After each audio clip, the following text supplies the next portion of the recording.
Welcome to the world's easiest and world's simplest JavaScript programming language videos. The videos that are going to follow are going to cover the core of the language, so we're going to get you up and running with JavaScript really super fast, and then we're going to dive into graphics. Our first video is going to be a setup video that shows you how to do JavaScript on your computer, and we're going to do it online. So no matter what computer you have, no matter where you're at, whether you're at home, whether you're at school, you'll be able to practice your Java programming, and within just a few hours, we're going to be full on graphical, three-dimensional, all kinds of fantastic game and JavaScript programming. So let's get to the setup. Okay, so here super fast is how to get JavaScript all set up and running from your computer. Now I'm going to show you two different ways to do that. One way is our online editor, which anybody can use no matter what computer you have, whether it's a Macintosh style, whether it's a PC style, even a Linux computer. It just doesn't matter, old or new, any computer will work with the online application. So head to this address and that'll take you here to our class web pages. The second way that I'm going to show you to edit, it will be on any computer using Notepad, and we will get to that right at the end of the setup video here. So once you get to the class web page, go ahead and click on our programming pages. Here on the right hand side we've got our JavaScript programming pages.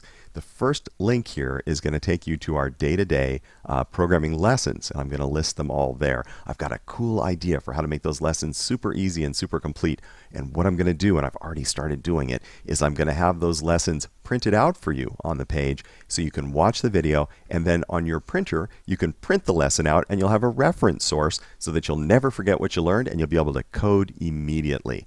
Right below the day-to-day lessons you will see is our online editor, and there's nothing more into heading to the online editor than just clicking the click here, and boom, up comes a web page with a complete JavaScript editor.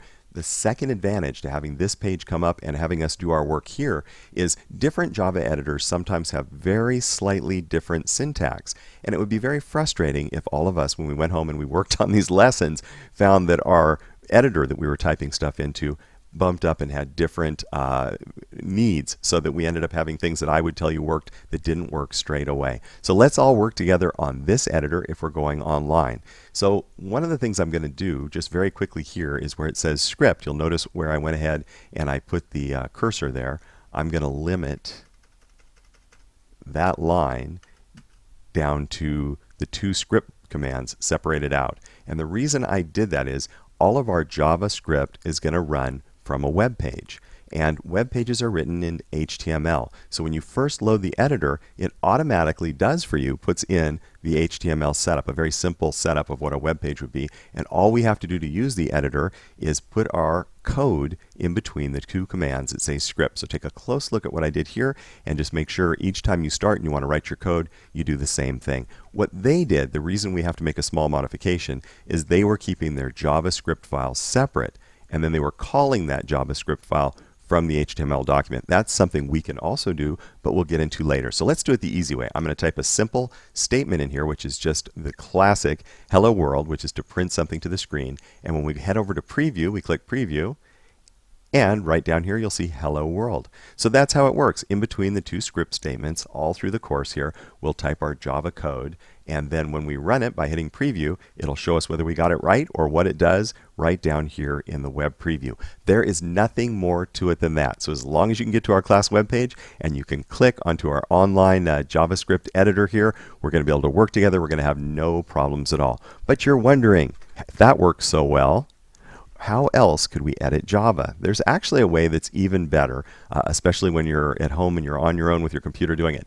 In both a Apple type computer or a PC computer, there is always a program like this. This is Notepad. Now a really cool version of Notepad is Notepad++, and I'll show you their page. If you do a Google search on Notepad++, it's very similar to Microsoft's Notepad, but it has a few advantages in that it's set up for typing languages in specifically. So, you know, it's a small program, and I would recommend if you're going to do coding on your own, go ahead and get a copy of it. It's free, Notepad++. If you're on a Mac style computer, an equivalent program is Sublime Text, and you can find that on a Google search as well. So once you've got Notepad++ downloaded, and you can actually use Windows' little built-in Notepad too, which you guys are probably familiar with seeing.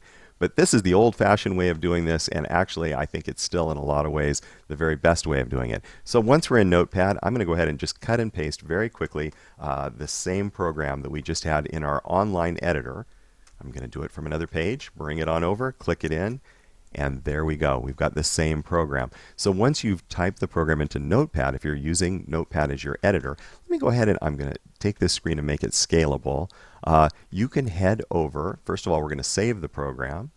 So we'll save it and then head over to language, and you only have to do this once. Select JavaScript so that it knows what language we're in, and now Notepad++ has the option to run the program. And whatever web browser you have on your computer, Chrome, Safari, Internet Explorer, Firefox, whatever you have, just select it. So I'm going to say launch it in Chrome, and kapow! Chrome comes up, it pops up, and there's Hello World. It gave us the same printout. And this is how you can do use your browser, which is already on your computer, your Chrome browser, to test your code. So any code you write in here, if it works on the Chrome browser that's built into your computer, you know it's going to be compatible with anybody's computer. And this is very fast. Actually, let's say we were to change Hello World to Hello World. We'll just make a big long LLLL so we see that something will change. Once again, we'll click over and we will save it. And once again, we can zip over. As a matter of fact, we can even do a shortcut. You can go to the browser and just say reload, and there you go, Hello World. So each time you make a change in your coding over here, you'll click Save, and you'll click the Reload button, and you'll see the results. And since, once again, this is going to be Firefox or Safari, whatever browser you choose to see your display in, it's going to be super compatible. You know it's going to work on everybody's computer when you get your code done. And there is nothing more to setting up your computer than that.